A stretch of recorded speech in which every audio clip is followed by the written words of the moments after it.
ওয়ালাইকুম আসসালাম। আসসালামু আলাইকুম। আমি ওসি লালমনিরহাট সদর থানা। আজকে সকাল 6:20 ঘটিকায় আমাদের লালমনিরহাট জেলা পুলিশ লাইন এবং রংপুর RRF-এর রিজার্ভ ফোর্স এটা সিন্দুরমতি মেলা ডিউটি করার জন্যে পুলিশের ট্রাক যুগে রওনা হয়। আপনার হাড়িভাঙ্গা মাজারের পাশে আসার সময় দ্রুতগামী একটি ডাম্পার ট্রাক এসে রং সাইডে এসে আমাদের পুলিশের ট্রাকটাকে মেরে দেয়। ফলে আমাদের 15 জন পুলিশ সদস্য আহত হয়, 6 জনকে গুরুতর আহত হওয়ার কারণে তাদেরকে রংপুর মেডিকেল কলেজ হসপিটালে রেফার করা হয়েছে।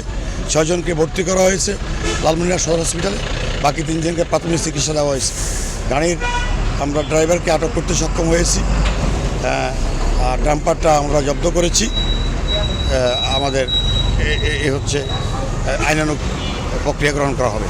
সবাইকে এখানে একটা প্রশ্ন হচ্ছে এখানকার এলাকাবাসীর, যেটা হচ্ছে যে এই রোডটা এতটা সংকীর্ণ দুই সাইডে, কিন্তু এই যে মিডিল পয়েন্টে আসে হাড়িভাঙ্গা মাজার শরীফ থেকে শুরু করে আপনার জাহাঙ্গীর মার্কেট নামক এলাকা পর্যন্ত এই রাস্তাটা প্রশস্ত এত বড়, আর এখানে একটু জায়গার মধ্যে বাইক এবং অন্যান্য গাড়িগুলো এত গতিতে চলে যে এই গতিগুলো নিয়ন্ত্রণ করা যায় না।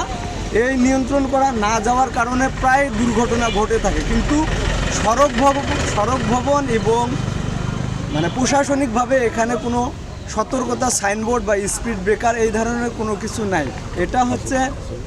এটা হচ্ছে এখানকার এলাকাবাসীর দাবি যে এখানে একটা সতর্কতা সাইনবোর্ড, একটা সাইনবোর্ড এবং স্পিড ব্রেকারের প্রয়োজন। তাই এই স্পিড ব্রেকার এবং সাইনবোর্ড দুটির খুবই জরুরি প্রয়োজন। তো আপনার পক্ষ থেকে আমরা জানতে চাই এটা কি আদৌ হবে কি হবে না? জি, আমরা এই সতর্কতার জন্য আমরা রোডস অ্যান্ড হাইওয়েকে আজকে গিয়ে আমরা এই ব্যাপারে চিঠি দিব। আর এখানে রাস্তাটা হলো বেশ বাঁকা, মানে মোড়। এই বাঁকা হওয়ার কারণে এখানে আপনার রাস্তার সড়ক দুর্ঘটনার একটা কারণ হতে পারে। এই জন্যে এই সড়ক কর্তৃপক্ষ যদি এই রাস্তাকে কোনো এই মোড়টাকে সোজা করার কোনো সুযোগ থাকে, সেটার জন্য আমরা লেখালেখি করব। ধন্যবাদ স্যার আপনার।